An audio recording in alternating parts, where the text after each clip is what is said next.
እንባችንን እያፈሰስን በመቅደሱ ቆመን ጌታዊ ዳግመኛ ወደዚህ ኃጢአት አልመለስም ብለን ቃል ከገባን በኋላ በማግስቱ ወይም በሳምንቱ ያንኑ ኃጢአት መልሰን ስንሰራው ምን ይሰማናል? በውስጣችን እኔ አስመሳይ ነኝ፣ እግዚአብሔርን እያታለልኩ ነው፣ አምላኬም በንስሐዬ ሰልችቶኛል፣ በእኔ ላይ ተስፋ ቆርጦብኛል የሚል ከባድ የጥፋተኝነት ስሜት ይጫነናል። በተለይ በዚህ በታላቁ ጾም ንጹህ ሆነን ለመጓዝ ስንሞክር የድሮ ልማዳችን ድብቅ ሱሳችን ወይም የለመድነው ኃጢአት አሸንፎን ስንወድቅ የት እንግባ?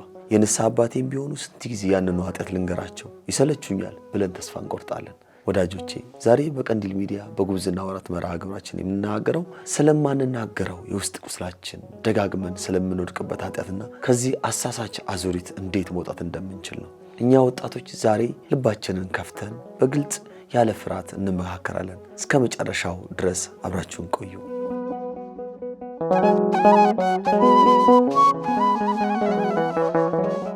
ሰላም ጤና ይስጥልኝ። በመላው ዓለም የምትገኙ ውድ ቀንዲል ሚዲያ ቤተሰቦቻችን እንደምን አላችሁ? ሰላም እግዚአብሔር ከሁላችንም ጋር ይሁን። ይህ ቀንዲል ሚዲያ ነው። መርሃ ግብራችን ደግሞ ተወዳጁ አዲሱ ለወጣቶች ብለን የምናዘጋጀው በጉብዝና ወራት መርሃ ግብራችን ነው። እስካሁን በእግዚአብሔር ቸርነት 10 ክፍሎችን ተወያይተናል። ካለፉት 9 ክፍሎች ምን ተማራችሁ? በተለይ ክፍሉን ምዕራፉንና ደቂቃውን እየጠቀሳችሁ በኮሜንት መስጫው ላይ ብታስቀምጡልን፣ በዛ ላይ የተማራችሁትን ያስተዋላችሁትን ሐሳብ ብታስቀምጡልን እጅግ በጣም ደስ ይለናል። ለምን እናንተ ያስተዋላችሁትን ሌሎች ወንድም እህቶቻችን ላይ ያስተውሉት ይችላልና ሌሎቻችን ደግሞ ያስተዋልነውን አንዳንዶቻችን ላናስተውል እንችላለንና ያንን ሐሳብ ብጽፉልን ወይም ደግሞ እዚህኛው ክፍል ላይ እንደዚህ ያክል ደቂቃ ላይ ተቀምጧል ተጽፏል ወይም ደግሞ እንደዚህ አይነት ደቂቃ ላይ ተወያይተናል ብላችሁ ብታስቀምጡልን ብዙዎች እንዲያውቁት ያንንም ክፍል ወደ ኋላ መለስ ብለው እንዲያዩት ይጋብዛልና ሐሳብ አስተያየቶቻችሁ እንደዚሁ ካለፉት ክፍል የተማራችሁትንም እንድትጽፉልን በትህትና ጠይቃለሁ። በዚህ አጋጣሚ ክፍሉን እንኳን ማግኘት ካልቻላችሁ ወይም ደግሞ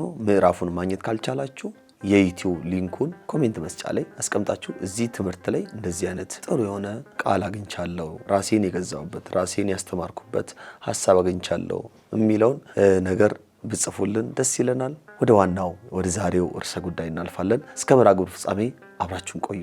ዛሬ ሁላችንንም የሚያደክመን በጓዳ በር ዘግተን ብቻችንን የምናለቅስበት ከአፋችን አውጥተን ለማንም ልንናገረው የማንደፍረው አንድ ከባድ የነፍስ ትግል በግልጽ እናነሳለን። ይኸውም ተደጋጋሚ የኃጢአት ውድቀት ነው። ሁላችንም እናውቃለን። በልባችን እናለቅሳለን፣ ንስሐ እንገባለን። በመቅደሱ ፊት ቆመን ጌታ ሆይ ዳግመኛ ወደዚህ ክፉ መንገድ፣ ወደዚህ ሱስ፣ ወደዚህ ኃጢአት አልመለስም ቃል እገባለሁ እንላለን። ነገር ግን ቀናት ሳምንታት ወይም ወራት ሳያልፉ ያ የለመድነው ክፉ ልማድ፣ ያ በውስጣችን የተደበቀው ሱስ፣ ያ ኃጢአት መልሶ ያሸንፈናል። እንደገና ወደዚያ ጭቃ ውስጥ እንወድቃለን። በዚህን ጊዜ በራሳችን እናፍራለን። በውስጣችን የሚፈጠረው የጥፋተኝነት ስሜት ቃላት ሊገልጹት ከሚችሉት በላይ ከባድ ነው። እኔ አስመሳይ ነኝ፣ በቤተ ክርስቲያን ውስጥ ጻድቅ መስዬ በጓዳ ግን እርኩስ ነኝ፣ እግዚአብሔርን እያታለልኩ ነው ብለን ራሳችንን እንኮንናለን። ከዚህም አልፈን ተስፋ መቁረጥ ይጀምረናል። እግዚአብሔር እኮ እኔን ይቅር ማለት ሰልችቶታል። የንስሐ አባቴም ቢሆኑ ስንት ጊዜ ይህንኑ ኃጢአት ልንገራቸው? ቢያውቁ እኮ ይታዘቡኛል፣ ይሰለቹኛል ብለን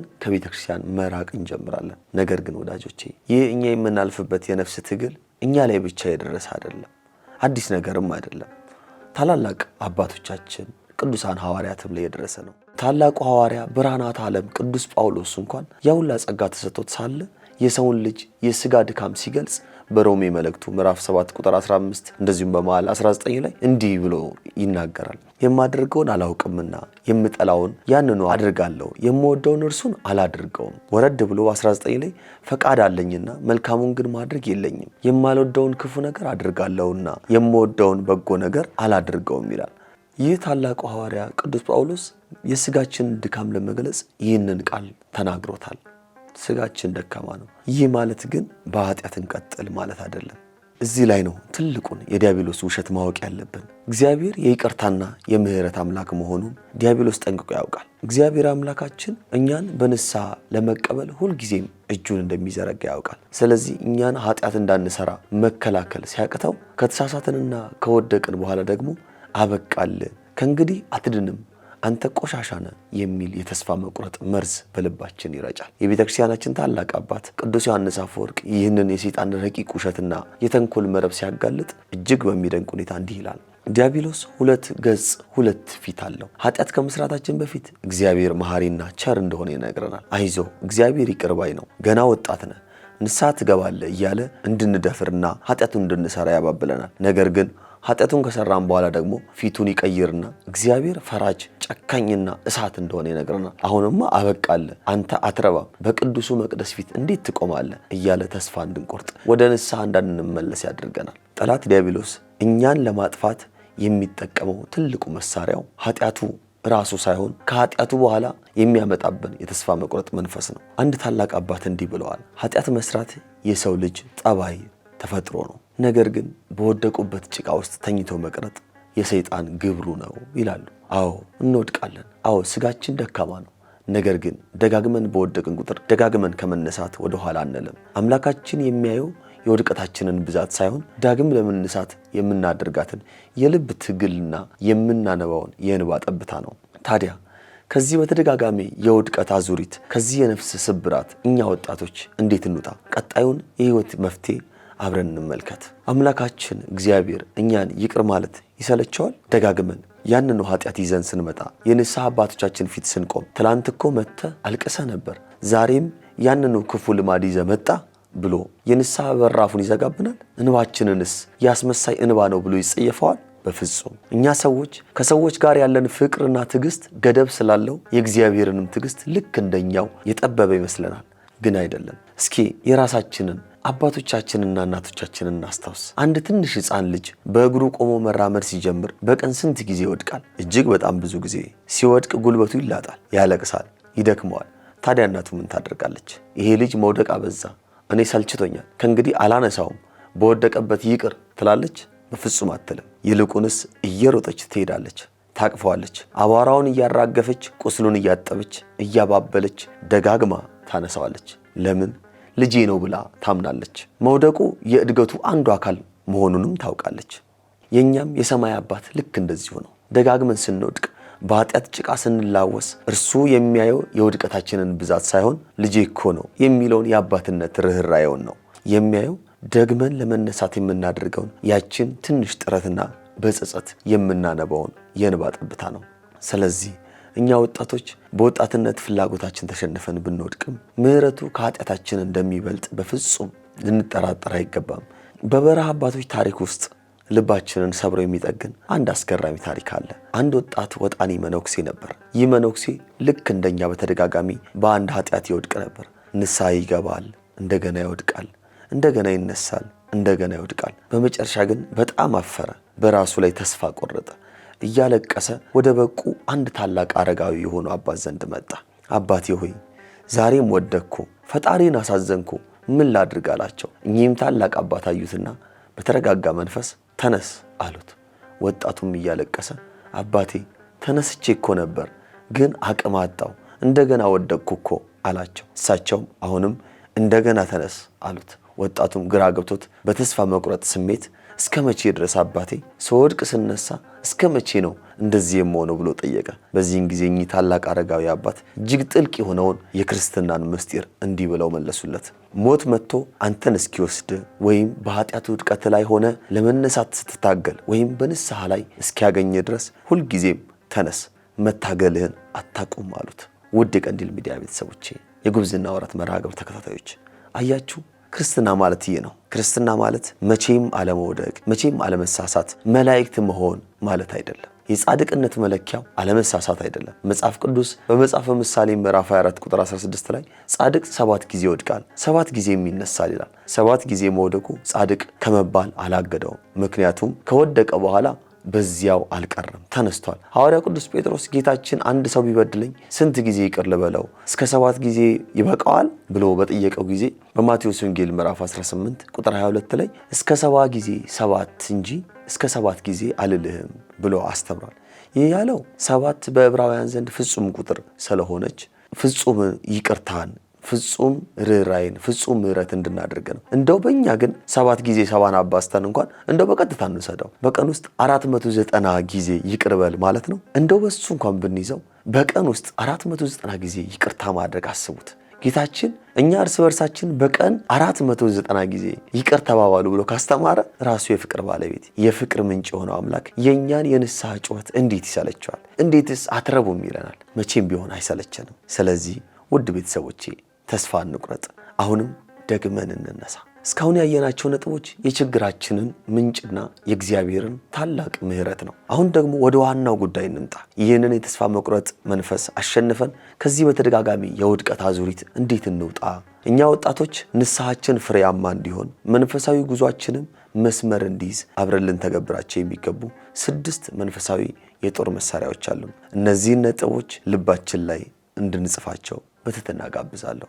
አንደኛው ወደ ንስሐ አባት መሄድን በፍጹም አንፍራ። እኛ ብዙ ጊዜ የምንሳሳተው ንስሐን እንደ ፍርድ ቤት በማየታችን ነው። ነገር ግን ንስሐ የፍርድ ቤት ሳይሆን የሕክምና ቤት ነው። አንድ ሰው የታመመ ቁስል ቢኖረው ያ ቁስል እስኪድን ድረስ ደጋግሞ ወደ ሐኪም ቤት ከመሄድ ይቦዝናልን? በፍጹም። ሐኪሙም ቢሆን ትላንት መጥተ ነበር ዛሬ ታመመ መጣ ብሎ በሽተኛውን ይቆጣዋል? አይቆጣውም። ይልቁንም በሽተኛው መምጣቱን ያደንቃል። የእኛም የንስሐ አባቶች እንዲሁ ናቸው። እኛ ደጋግመን በምንሰራው ኃጢአት እነርሱ አይስቁብንም፣ ይልቁንም ይራሩልናል። አብረው ያለቅሳሉ፣ ይጸልዩልናል። ታላቁ ሊቅ ቅዱስ ዮሐንስ አፈወርቅ እንዲህ ይላል፣ ኃጢአት ስትሰራ እፈር፣ ንስሐ ስትገባ ግን አትፈር። ሰይጣን ቅደም ተከተሉን ያጠፋብሃልና ኃጢአት ስትሰራ ድፍረት ይሰጥሃል፣ ንስሐ ስትገባ ግን እፍረትን ያመጣብሃል። አንተ ግን ይህንን አዙረው፣ ንስሐ ስትገባ በድፍረት ወደ እግዚአብሔር ቅረብ። ስለዚህ 100 ጊዜ ብንወድቅ 101 ጊዜ ለመነሳት ወደ ንስሐ አባታችን እንገስግስ። ሁለተኛ የውድቀት በሮቻችንን በቆራጥነት እንዝጋ። ደጋግመን የምንወድቅበት ዋናው ምክንያት ብዙ ጊዜ የኃጢአቱን ቦታ፣ ሰዎቹን ወይም መንገዶቹን ስላላረቅን ነው። እሳትን እያቀፉ አለመቃጠል አይቻልም። እኛም ኃጢአቱን እየጠላን ወደ ኃጢአቱ የሚወስደውን መንገድ ግን የምንወድ ከሆነ ውድቀታችን አይቆምም። መጽሐፍ ቅዱስ ስለ ዮሴፍ ሲነግረን በዘፍጥረት ምዕራፍ 39 ቁጥር 12 ላይ የጲጢፋራ ሚስት ልብሱን ይዛ ስታስጨንቀው ልብሱን በእጇ ትቶ ሸሸ፣ ወደ ውጭም ወጣ ይላል። ዮሴፍ እዚያው ቆሞ አልተከራከረም፣ ሸሸ እንጂ። እኛም እንዲሁ እናድርግ። ኃጢአት እንድንሰራ የሚገፋፉን የሶሻል ሚዲያ ገጽ ካለ አንፎሎ ማድረግ፣ መጥፎ ልማድ የሚጋብዝ ጓደኛ ካለ እንራቅ። ብቸኝነት የሚፈትነን ከሆነ ብቻችንን ከመሆን እንውጣ። መንገዱን ሳንዘጋ የኃጢአቱን ፍሬ መቁረጥ አንችልምና መንገዶቻችንን እንመርምር። ሶስተኛ ከእንግዲህ እኔ አልሰራውም፣ በራሴ አቅም እቆማለሁ፣ እተማመናለሁ የሚለውን የውስጥ ሐሳባችንን ማቆም ይገባናል። የዛሬዋ ንስሐ የመጨረሻዬ ናት ብለን በራሳችን አቅም የምንተማመን ከሆነ ውድቀታችን ቅርብ ነው። ምክንያቱም እኛ ደካሞች ነን። ይልቁንስ ለፈጣሪ እንዲህ እንበለው፣ ጌታዬ ሆይ እኔ ደካማ ነኝ፣ ያለ አንተ አቅም ይህንን ማሸነፍ አልችልም፣ እባክህ አንተ እርዳኝ እንበለው። አራተኛ በትናንሽ መንፈሳዊ ድሎች ደስ ይበለን። አንዳንድ ጊዜ ፍጹም ካልሆንኩኝ ብለን ተስፋ እንቆርጣለን።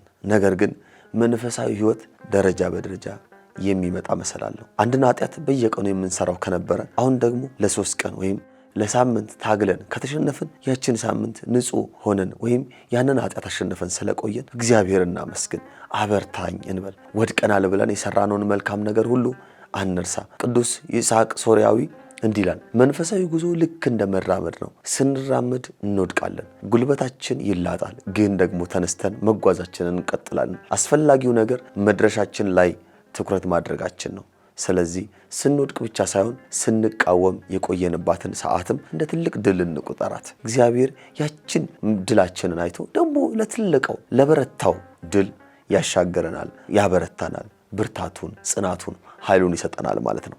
አምስተኛ ነፍሳችንን በመንፈሳዊ ምግብን መግባት። ነፍሳችን የምትዝለው የሚመግባትን ስንቅ ስታጣ ነው። ስጋችን ምግብ ካላገኘ እንደሚዝለው ሁሉ ነፍሳችንም ጸሎት፣ ስግደትና ቅዱሳት መጻሕፍትን ማንበብ ካላገኘች ለኃጢአት ትሸነፋለች።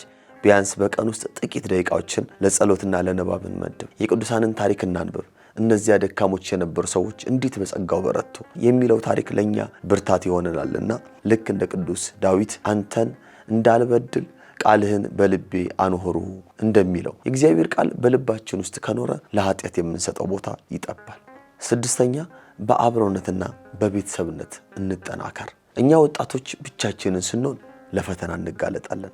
ለዚህ ነው ቀንዲል ሚዲያም በጉብዝና ወራት ብሎ ልክ እንደ ቤተሰብ ጓደኛ ያስፈልገናል ብለን እየመጣን ያለን ነው። በመጽሐፈ መክብብ ምዕራፍ 4 ቁጥር 9 ላይ እንዲህ ይላል፣ ከአንድ ይልቅ 2 ይሻላል፣ ቢወድቁ አንዱ ባልንጀራውን ያነሳዋልና፣ ነገር ግን ብቻውን ሆኖ በሚወድቅበት ጊዜ የሚያነሳው ሌላ ለሌላው ሰው ወዮለት።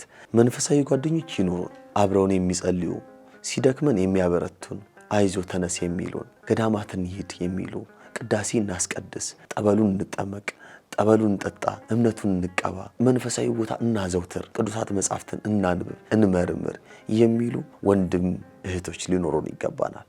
እርስ በርስ በመተናነጽ ሰይጣንን ማሸነፍ እንችላለን። ስለዚህ ወዳጆቼ ዛሬ ከዚህ መርሃ ግብር አንድ ትልቅ ዕውቀት ይዘን እንውጣ። እግዚአብሔር የእኛን የመመለስ ታሪክ እንጂ የውድቀታችንን ታሪክ አይጽፍም።